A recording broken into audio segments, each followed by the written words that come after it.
കുടുംബ കോടതി വിഷയങ്ങളുമായി ബന്ധപ്പെട്ട് വരുന്ന പുതിയൊരു വീഡിയോയിലേക്ക് എല്ലാവർക്കും സ്വാഗതം. വീഡിയോ കാണുന്ന ആർക്കെങ്കിലും കുടുംബ കോടതി വിഷയങ്ങളുമായി ബന്ധപ്പെട്ട് എന്തെങ്കിലും സംശയങ്ങളുണ്ടെങ്കിൽ കോൺടാക്ട് ചെയ്യാം. WhatsApp number +91 79 94 97 14 19. ഒരു വട്ടം വിളിക്കുവാനുള്ള കൺസൾട്ടേഷൻ ഫീസ് 500 രൂപ ഗൂഗിൾ പേ ചെയ്യാം. ഇന്നത്തെ വീഡിയോയിൽ നമ്മൾ ഡിസ്കസ് ചെയ്യാനായിട്ട് പോകുന്നത് ഭാര്യയ്ക്ക് ചെലവിന് കൊടുക്കുന്നതുമായി ബന്ധപ്പെട്ട് വന്നിട്ടുള്ള ഏറ്റവും ലേറ്റസ്റ്റ് ആയിട്ടുള്ള ഒരു സുപ്രീം കോടതി വിധിയെ കുറിച്ചിട്ടാണ്. അതായത് നമുക്കറിയാം, നോർമൽ ലെവലിൽ ഒരു ഭാര്യയും ഭർത്താവും തമ്മിൽ ഒരു അഭിപ്രായ വ്യത്യാസം ഉണ്ടായിട്ടുണ്ടെങ്കിൽ ഭാര്യ എന്ത് ചെയ്യും, മെയിൻ്റനൻസ് കിട്ടുവാനായിട്ട് ഒരു MC പെറ്റീഷൻ ഫയൽ ചെയ്യുകയും തുടർന്ന് ഇടക്കാല ആശ്വാസത്തിനായിട്ട് ഒരു MP പെറ്റീഷൻ ഫയൽ ചെയ്യുകയുമാണ് ഉണ്ടാകാറുള്ളത്. ഇങ്ങനെ ഒരു MP പെറ്റീഷൻ ഫയൽ ചെയ്യുന്ന ഒരു സിറ്റുവേഷനിൽ ഭർത്താവ് പറയുകയാണ് ഭാര്യയ്ക്ക് ഒരു കണ്ടിന്യൂസ് ആയിട്ടുള്ള ഒരു ലിവിങ് അല്ലെങ്കിൽ ഒരു അഡൾട്ടറി ഉണ്ട് എന്ന് പറയുകയും അതിൻ്റെ കൃത്യമായിട്ടുള്ള എവിഡൻസുകൾ കോടതിയിൽ കൊടുക്കുകയും ചെയ്യുകയാണ് എന്നുണ്ടെങ്കിൽ ഈ ഇൻ്റർവ്യൂ മെയിൻ്റനൻസിൻ്റെ കേസിൽ അല്ലെങ്കിൽ ഇടക്കാല ചെലവിൻ്റെ കേസിലും കോടതി അത് പരിഗണിച്ചുകൊണ്ട് ഭാര്യയുടെ ഇടക്കാല മെയിൻ്റനൻസ് തുകയുടെ കാര്യത്തിൽ റദ്ദാക്കുവാനോ അല്ലെങ്കിൽ അത് തടയുവാനോ സാധിക്കുമോ എന്നുള്ളതാണ് നമ്മുടെ ഇന്നത്തെ ഒരു ചോദ്യം എന്ന് പറയുന്നത്.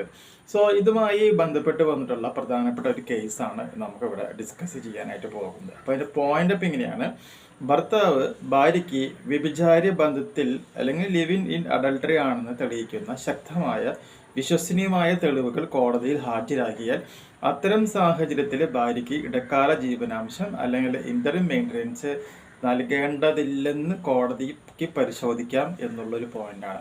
അപ്പോൾ ഈ ആരോപണങ്ങൾ വെറുതെ ആരോപിച്ചാൽ മാത്രം പോലെ അതിന് കൃത്യമായിട്ടുള്ള എവിഡൻസുകളും ആവശ്യമാണ്.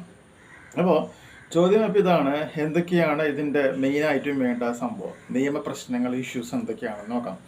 അതായത് ഇടക്കാല ജീവനാംശം അനുവദിക്കുമ്പോൾ ഭാര്യയുടെ വ്യഭിചാര ബന്ധം കോടതിക്ക് പരിശോധിക്കുമോ എന്ന് ചോദിച്ചിട്ടുണ്ടെങ്കിൽ പരിശോധിക്കാം. രണ്ടാമതായിട്ട് വെറും ആരോപണം മാത്രം മതിയോ അല്ലെങ്കിൽ പ്രൈമ ഫേസി തെളിവുകൾ ഉണ്ടായാൽ കോടതി എന്ത് ചെയ്യണം എന്നുള്ളതുമാണ് ഇവിടെ ചോദ്യം. അപ്പോൾ കോടതി പറയുന്ന പോയിന്റ് എന്താണെന്ന് വെച്ചിട്ടുണ്ടെങ്കിൽ ഭർത്താവ് ഇങ്ങനെ വെറുതെ ആരോപണങ്ങൾ മാത്രം ഉന്നയിച്ചാൽ മാത്രം പോരാ, അങ്ങനെ ഉന്നയിച്ചുകൊണ്ട് മാത്രം ജീവനാംശം നമുക്ക് എന്ത് ചെയ്യാൻ പറ്റില്ല, നിഷേധിക്കാനായിട്ട് പറ്റില്ല. പകരം ഭാര്യ വ്യഭിചാരത്തിലാണ് എന്ന് തെളിയിക്കുന്ന ശക്തമായ രേഖകൾ, ഫോട്ടോകൾ, ഇലക്ട്രോണിക് തെളിവുകൾ, അതുപോലെ തന്നെ ഭാര്യയും മറ്റു വ്യക്തിയുമായി നടക്കുന്ന ആ ഒരു കൺസെൻറ്റിൻ്റെ സമ്മതം തുടങ്ങിയവ ഉണ്ടായിരിക്കണം എന്നാണ് ഇവിടെ പറയുന്നത്. മനസ്സിലായില്ലേ?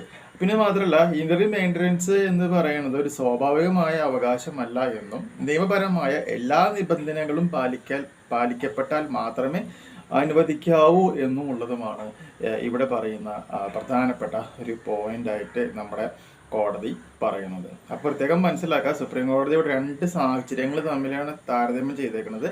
ആരോപണങ്ങൾ മാത്രം ഉന്നയിച്ചാൽ പോരാ, അതുകൊണ്ട് മാത്രം ജീവനാംശം നിഷേധിക്കാൻ സാധിക്കില്ല.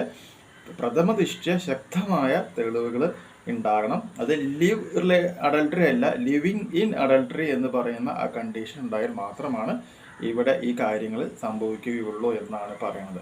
കാരണം ഇവിടെ നമുക്ക് പ്രധാനമായിട്ടും സ്ത്രീകളെ സപ്പോർട്ട് ചെയ്യുന്ന കുറച്ച് സംഭവങ്ങളുണ്ട്. നമ്മുടെ നിയമവ്യവസ്ഥയിലെ ആർട്ടിക്കിൾ 14, അതായത് എല്ലാവർക്കും നിയമത്തിന് മുന്നിൽ സമത്വം എന്ന് പറയുന്നൊരു പോയിന്റ്. അതുപോലെ തന്നെ ആർട്ടിക്കിൾ 15 ക്ലോസ് 3, സ്ത്രീകൾക്ക് പ്രത്യേക സംരക്ഷണം നൽകാൻ സംസ്ഥാനത്തിനുള്ള അധികാരം. അതുപോലെ article 21, article 39 close A, article 39 close F, അതായത് കുടുംബത്തിൻ്റെ ക്ഷേമം സംരക്ഷിക്കുക എന്നുള്ളതാണ് ഈ ആർട്ടിക്കിൾ 39 ക്ലോസ് F എന്നുള്ളതുകൊണ്ട് ഉദ്ദേശിക്കുന്നത്. അപ്പോൾ അതൊക്കെ പരിശോധിക്കും എന്നുള്ളതുകൊണ്ടാണ് പ്രഥമ ദൃഷ്ട്യാ നല്ല സ്ട്രോങ് ആയിട്ടുള്ള എവിഡൻസുകൾ ഉണ്ടായിരിക്കണം എന്നുള്ളത് നമ്മളിവിടെ പറയുവാനായിട്ടുള്ള ഒരു കാര്യമായിട്ട് പറയുന്നത്.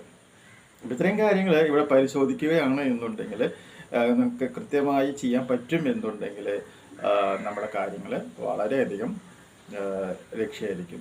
മനസ്സിലായത്? അപ്പം നിങ്ങൾക്കിത് ഇങ്ങനൊരു കേസ് വരികയാണ് എന്നുണ്ടെങ്കിൽ ഇതുമായി ബന്ധപ്പെട്ട് വരുന്ന തെളിവുകൾ ഉണ്ടാക്കുക, തെളിവുകളൊക്കെ ആയതിനു ശേഷം മാത്രം കേസായിട്ട് പോകാനായിട്ട് ശ്രമിക്കുക എന്നുള്ളതൊക്കെയാണ് ഇതിൻ്റെ ഒരു മറ്റ് പ്രാക്ടിക്കൽ സൈഡിൻ്റെ വേർഷൻസ് എന്ന് പറയുന്നത്. അപ്പോൾ ആരോപണം മാത്രം പോരാ, ശക്തമായ തെളിവുകൾ വീണ്ടും വീണ്ടും പറയുന്നു. നല്ലൊരു വിധിയാണ്.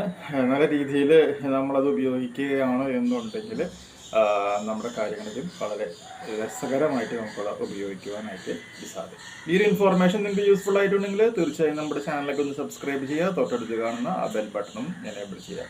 പുതിയൊരു വീഡിയോ ആയിട്ട് വീണ്ടും കാണാം. ബൈ.